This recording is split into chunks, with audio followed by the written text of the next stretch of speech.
Good morning, everybody. My name is Alison Monroe, and I hope you are having an amazing day. So get out of bed, sit in front of that TV, and let us get into DBS this morning, the show that wakes you up in the know every single morning, Monday to Friday. Today is Monday, so you know we have to start off on a good foot today. It is the beginning of the week, so let's get right into it, shall we? But before we get into all the good stuff that I have in store for you, let's take a stop at the news desk for this morning's headlines. Thanks, news team, and don't go too far because we'll be right back.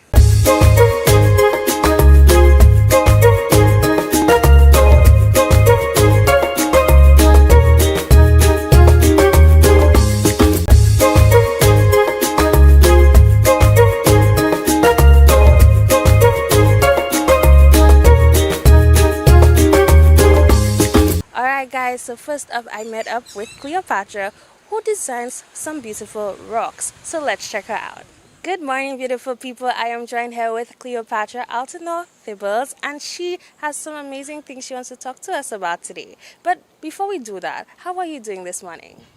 I'm doing good, thanks. That's what we love to hear. It's a beautiful day. It really is. We're outside. We're getting our vitamin D. So you know we are doing good today. Now, we're going to be talking about your stones, right? We're talking about stones. You know, that might not seem very interesting to you, but just wait till you see the amazing things she does with her stones. So, how did you get into that? I would say basically, I think for a lot of people during COVID, I started trying to find ways of coping with anxiety, and I like art. I've always loved art, and I sort of just started experimenting, and I got into Instagram, and so different artists, I started seeing rock painting popping up. And it was cool because I used to try painting on canvases, but like I was saying, it's like so hard to give somebody a canvas. So you just have all these painted canvases, they're watching you.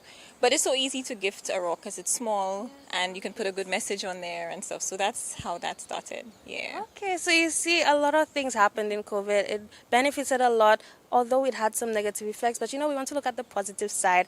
And seeing that you became doing all these amazing things through COVID, guys, y'all need to see these rocks because wow. So, where did the passion for art come from? Was there anybody who inspired you when you were young? Um, I don't know, to be honest. I think I kind of just liked creating. I like drawing. I like to copy. And then I remember my mother will always say to me, oh, if I'd listened to her. So she wanted me to do art for CXC, and I was just insistent on not doing more than I needed to. So I left that alone. But I think it's just something I would always sort of go back to, doodling, that sort of thing. And I think, again, through COVID, and there was a book I read by Brené Brown called Gifts of Imperfection. And one of the things it was talking about in being wholehearted was learning to play and create. And so that's where I found my playfulness and creativity.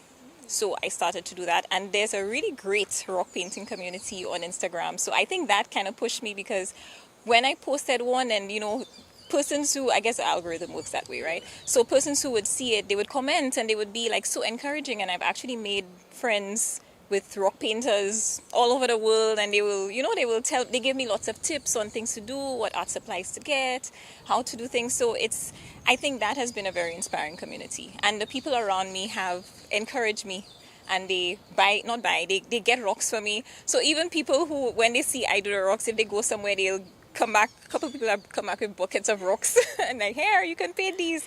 So I think all around people have been very supportive. So yes. That's what we love to hear when you have that supportive group, whether it's persons who aren't from your close knit of friends, or someone who's interested in what you do, or someone who's just like to see that you are doing something different. And I love to see that we have that support, especially for someone like you who has these amazing things that is not very common. Because honestly, I don't see that very often, especially in St. Lucia, in our little humble abode. There's not many rock painters. But seeing that you can put your own twist on it, put that positive message out, and get some positivity in St. Lucia, especially as we're coming out of COVID, I want to say thank you for doing that. It's honestly a beautiful thing to see. Thank you. And I want to say, since you mentioned about it not being common here, like when it started, So I have a few friends who were in a group, and we started rock painting together. And I think one of them, Jamina, there was some program you had, and you posted something about a mug, dipping the mug with paint or something Yes, and she actually did it. So she paints rocks as well. Shawnette paints rocks as well. Mimi paints. So now we have like a small kind of rock painting community, and we support each other, and everybody has their own little style. And sometimes we try to put rocks out in the community, because one of the things is a kindness rock, what you call it, initiative. So during COVID, we painted rocks and we gave it to the hospital, so the nurses and the first responders. We tried to send rocks to like Massey, some of the Massey pharmacies. So I think it's something that if other people want to do it, it's there, the rocks are around. And so it's just a matter of, just putting yourself out there, because it is a vulnerable thing. But I think there's a great community online. So if you start doing it, then, persons would encourage you, and you keep growing.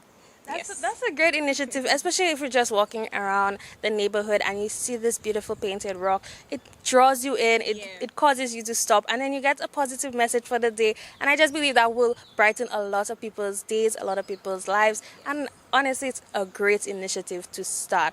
Now, speaking of rock painting, I think a lot of people are wondering, do you do commissions? Oh, yes. So I have persons who would, like, sometimes they would see the rocks I've painted on Instagram, and maybe they want something with a similar design. So I've had persons request rocks for birthday, like a birthday rock as opposed to a card, or just, like a special event and they want it done.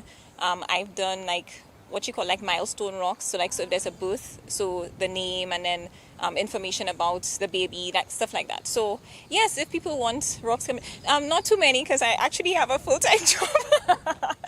So I haven't quite gone into that fully, but a few people who know, sometimes they would refer, and I just say, I need 2 weeks to kind of, get it together. So I can't do the last minute thing. It's not a business quite yet. Yes. No, but we're starting, with the stepping stones, right? Yeah. Now, I know it's an amazing thing if you're doing it for instead of a card, because I know when we have birthdays and whatnot, that card kind of goes missing after a while, And when you spend all that money on a card, you're like, oh my God, I given you a card and in 2 years it's gone, in a year, a month, even so. Stop giving cards. When you have a rock, you can use it as a Paperweight.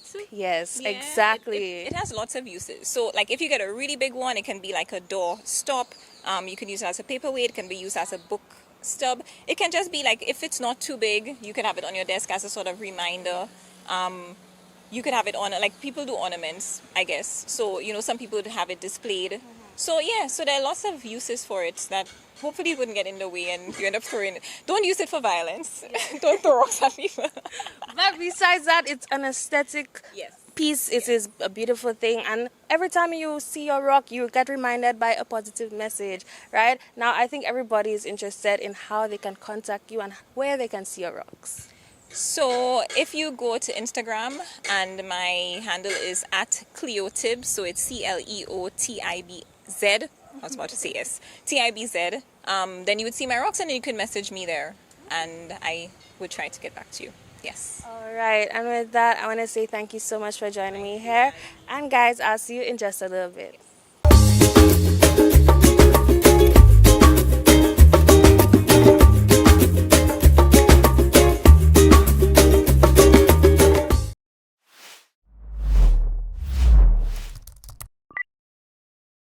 Good morning, DBS family, and welcome to this year 2023, another episode of The Lookbook. I am Vanessa Henry Long, your certified image consultant and personal stylist from Lovely Makeup Artistry and Image Consultancy.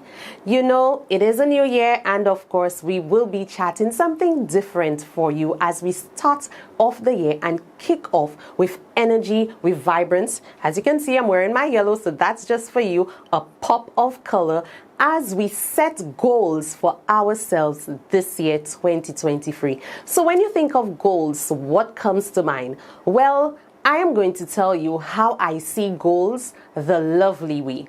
So it's about glowing out and living sincerely. You can well appreciate, as an image consultant and personal stylist, for me it is about us representing our best selves. So when you look at yourself in the mirror, what is the goal that you have for yourself?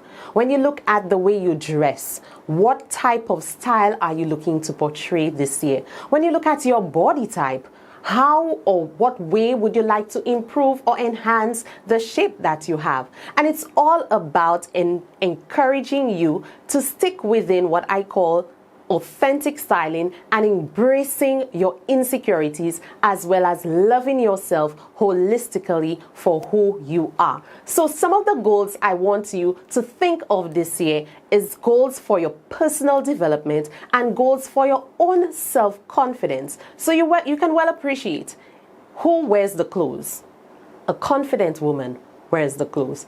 Who looks smashing in an outfit? Not just a handsome man, but a man who carries himself with confidence. So when you think of the goals you have for yourself this year, I'm always trying to encourage you, especially this year, 2023, to glow out and live sincerely. So you will hear me talking about this quite a lot as we go through our episodes this year, 2023. So let me leave you with some free, simple tips and some 3 goals that you can hold for yourself. 1, love yourself wholeheartedly. It doesn't matter how you view yourself in the mirror, whether you feel like you're not the most beautiful individual or you may have some insecurities. It is okay, but I want you to look at yourself in the mirror and say to yourself, I love me. I love myself. I love the type of person that I am, who I am becoming, and who I aspire to become.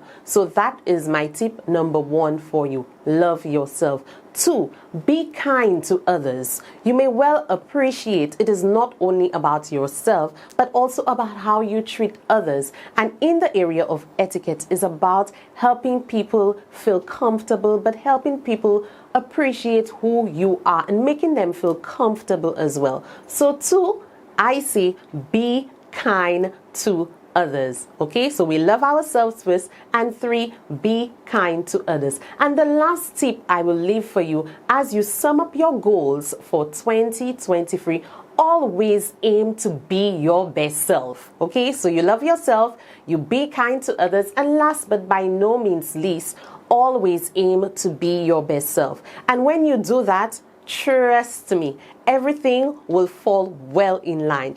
And a bonus one for you as you kickstart your year 2023 is to remember to get those goals to be SMART. And when we talk about SMART, for those of you who are familiar with the jargon, you would know that SMART goals are the way to go. So you start S, be specific. So it's all about who, what, when, what do I want to do? M, it has to be measurable. So how could you measure the success if you do not know what exactly you're doing? So it has to be a measurable goal. And of course, A, attainable. It has to be something that you can reach. R, realistic or relevant. It has to be relevant to your life, to what you're doing. And of course, it has to be realistic. It can be challenging, but not impossible. And last but by no means least, it has to be timely, which is the T in your SMART goal. So I hope you enjoy these simple tips as we kickstart the year 2023 by glowing out and living sincerely. All right, everybody, that brings us to the end of today's show. I hope you are having a good day, and I hope you continue to have a good day. It is Monday, so start off the week with a bang and put that best foot forward. And with that, I will see you tomorrow bright and early. Bye.